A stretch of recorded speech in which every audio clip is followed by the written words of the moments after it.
በስመ አብ ወወልድ ወመንፈስ ቅዱስ አሃዱ አምላክ አሜን። ተባረክ አምላከ አበዊነ ለዛ አብጽሐነ እስከዛት ሰዓት ናብዛ ዓለት እዚኣ ናብዛ ሰዓት እዚኣ ስለላብጽሐና ሉለ ባህሪ እግዚአብሔር አምላኽና ለኸበረ ዝተመስገነን ይኹን አሜን። እምበኣር ኣብ ዝሓለፈ ብዛዕባ ኢየሱስ ክርስቶስ አምላኽነትን ፈራድነትን ግልፂ ዝኾኑ መረዳእታ ኃይለ ቃላት ሒዝና መፂና ኢና ካብ መጽሓፍ ቅዱስ ሕዚ ደሞ ጠበቃን ለማንን መተዓረቅን ኣብ ዘሎ ፍልሊ ሕፅር ብዝበለ ክንርኢና እቲ ዝምህር ዝግስጽ ዝመክር ልዑለ ባህሪ እግዚአብሔር አምላኽና እዩ። እግዚአብሔር አምላኽና ንኩልና ጥበቡን ምስጢሩን መጎሱን ያዓድለና አሜን። ጠበቃ ማለት እንታይ ማለት እዩ? ጠበቃ ማለት ነቲ ተኸሳሲ ዝከራኸር ተኸሳሲ ናፃ ንምውፃእ ደሞ ንኸሳሲ ዘሕፍር ማለት እዩ። እዚ እንታይ እዩ? ነቲ ኸሳሲ ዝሕፍር ንኡ ምስቲ ጠበቃ ኮይኑ ንኡ ለሕፍር ማለት እዩ። ለማኒ ወይ ከዓ ዝልምን መተዓረቂ ማለት ድማ ኣብ ቅድሚ ሰብ ወይ ኣብ ቅድሚ እግዚአብሔር ንሓደ ሰብ ወኪሉ ይቕረታ ዝሓትት ወይ ናይ በዳሊ በደልን ጥፍኣትን ብምግላፅ በዲሉ እዩ እሞ ይቕረበሎ ኢሉ ዝልምን ማለት እዩ። ብሓፈሻ ለማኒ ኃጢአት ገሊፁ ይቕረታ ዝልምን እዩ። ለማኒ እንታይ እዩ? ኃጢአት ናይቱ በዳሊ ገሊፁ ይቕረታ ዝልምን እዩ። ንኣብነት ኣብ ወንጌል ዮሃንስ ምዕራፍ 8 ቁፅሪ 1 ክሳብ 10 ለሎ ሓቢርና ናነቦ። ፈሪሳውያን እንታይ ኢሎም? መምህር እዛ ሰበይቲ እዚኣ ክትዝሙ ከላ ተተሒዛ ከምዚኣ ዝበለት ከዓ ብደርባ እምኒ ክትመውት ሙሴ ብሕጊ ኣዚዝና ኣሎ። ንስኻ ኸ ብዛዕባኣ እንታይ ትብል ኢሎም ኣብ ዝሓተትዎ ግዜ ካባኻትኩም እቲ ኃጢአት ዘይብሉ ንሱ ቅድም እምኒ ያውድቀላ። ንሳቶም ግን እዚ ምስ ሰምዑ ህሊንኦም ተረቲዑ ሙሉቅ ኢሎም ኸዱ። ኢየሱስ ነታ ሰበይቲ በይና ምዃና ምስ ረአየ ኣቲ ሰበይቲ እቶም ኸሰስቲ ክደኣ ኣበይ ኣለዉ? ዝፈርዱ ክዶ የለን በላ። እሳ ከዓ ሓደ እኳ የለን ጎይታይ በለቶ።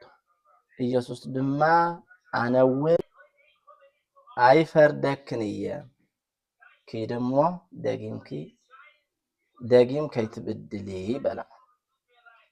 ሕዚ ኣብዚ ታሪክ እዚ ኢየሱስ ነዛ ሰበይቲ መተዓረቂ ድዩ ወይስ ጠበቃ እዩ ኮይኑላ ዘሎ? እስኪ እንታይ ትብሉ ብኣኻትኩም ወገን? መተዓረቂ ወይ ከዓ ለማኒ እንተዝኾን ነይሩ ዘሚዋ እያ ልክዕ ኢልኩም፣ ሕጂ ግን ይቕረታ ንክገብሩላ ምለበኖም ነይሩ ማለት እዩ። ነገር ግን ጠበቃ እዩ ኮይኑላ ዘሎ እሱ ማለት እዩ። ጎይታና ኢየሱስ ክርስቶስ እንታይ ኮይኑላ ኣሎ? ጠበቃ ይኮነና ኣሎ። ምክንያቱ ናይ ኃጢአት ብምስዋር እቲ ናይ ባዕላ ዝነበረ ኃጢአት ብምስዋር ንኸሰስታ ኣሕፊርዎም። እሱ ልብና ኮላሊት ልርኢ ኣምላኽ ስለ ዝኾነ ኣብ ዮሃንስ ምዕራፍ 10 ቁፅሪ 30 ኣነን ኣቦን ሓደ ኢና ኢሉ። ኣነን ኣቦን ሓደ ኢና ኢሉ። ስለዚ ተቃወምቲ ንክርስቶስ መተዓረቂ እንተኢሎሞ ናቦ እውን ከይተረድኦም መተዓረቂ ይብልዎ ኣለዉ ማለት እዩ። ካብዚ ብተወሳኺ ድማ ኣብ ቀዳማይ ጢሞቴዎስ ምዕራፍ 2 ቁፅሪ 5 ኣብ መንጎ እግዚኣብሔር ሰብን ዘሎ መንገኛ ድማ ሓደ ኣሎ ንሱ እውን ሰብ ዝኾነ ኢየሱስ ክርስቶስ እዩ ዝብል ሓሳብ ተቃወምቲ ንክርስቶስ ታይልዎ ከም መተዓረቂ ገይሮም ያቅርብዎ ማለት እዩ። እዚ ግን ብፍጹም ስሕተት እዩ። ብናይ ባዕሎም ኣተሓሳስባ እምበር ብናይ መፅሓፍ ቅዱስ ኣተረጓጉማ ኣይኮነ ማለት እዩ።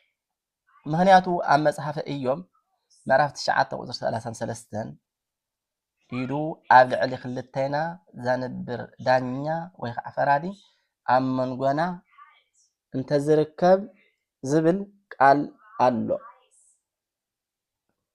መንጎኛ ማለት ኣብ መፅሓፍ ቅዱስ ንኢየሱስ ክርስቶስ ከም ፈራዲ እምበር መተዓረቂ ኣይነግረናን ማለት እዩ። ዝበለፀ ኣብ መንጎ እግዚኣብሔርን ሰብን ኮይኑ ዝፈርድ ኣምላኽ ኢየሱስ ምዃኑ ዘርድአና ኣብ ዮሃንስ ምዕራፍ 5 ቁፅሪ 22 ኣቦ ንሓደ እኳ ኣይፈርድን እዩ እንተኾነ ኩሉ ፍርዲ ንወልድ ወይ ከዓ ንወዱ ሃቦ ይብለና። ስሑት ኣመለኻኽታ ገለገለ ሰባት ድማ ኢየሱስ ክርስቶስ እንታይ ይብልዎ? ሊቀ መላእክት ቅዱስ ሚካኤል እዩ ይብልዎ።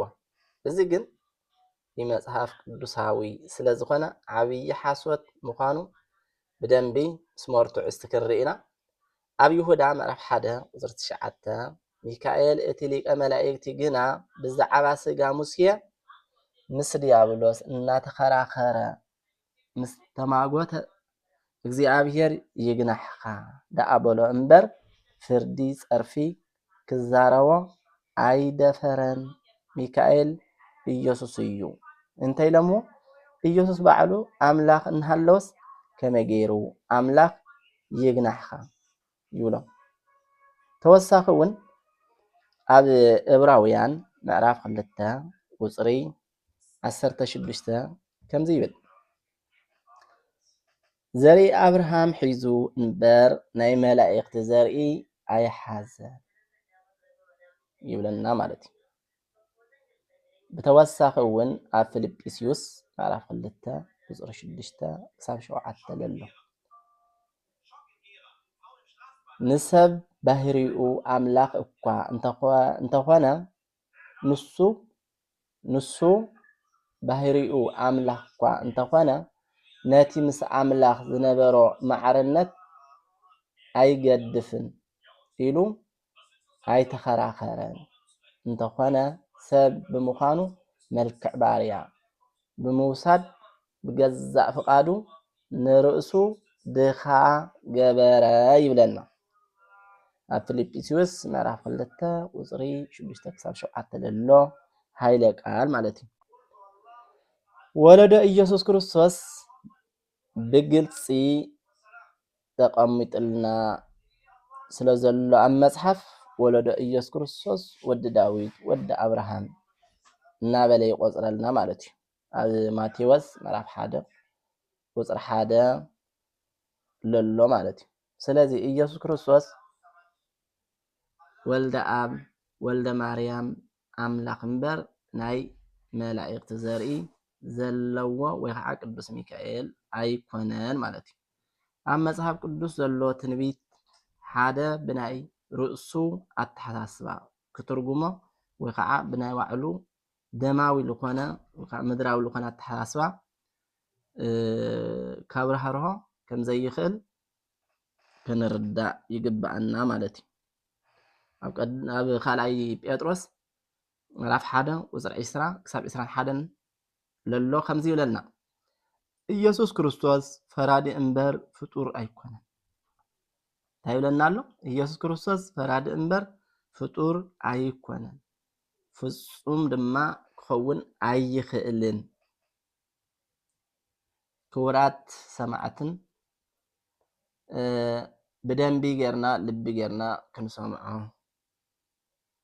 ቃሉ ክንምገብ ብመንገዱ ክንመላለስ ብቅድስና ክንነብር እግዚአብሔር አምላኽና ጥበቡን ጸጋ መንፈስ ቅዱስን ምስጢሩን ኩላትና ይዓድለና አላዒሉ ስለላጅመረና አጀሚሩ ስለላፍጸመና ክሳብ ዛ ሰዓት እዚኣ እውን ብምሕረቱን ብቸርነቱን ስለላሓለወና ከም በደልናን ከም ኃጢአትናን ከም ክፍኣትናን ከይሓሰበ እግዚአብሔር አምላኽና ካብቲ ድሕና ንደልዮ ካብኡ ብላዕሊ ንሓሰበ ዝኾነና ዛድልየናን ስለልህበና ልዑለ ባህሪ እግዚአብሔር አምላኽና ዝኸበረን ዝተመስገነን ይኹን።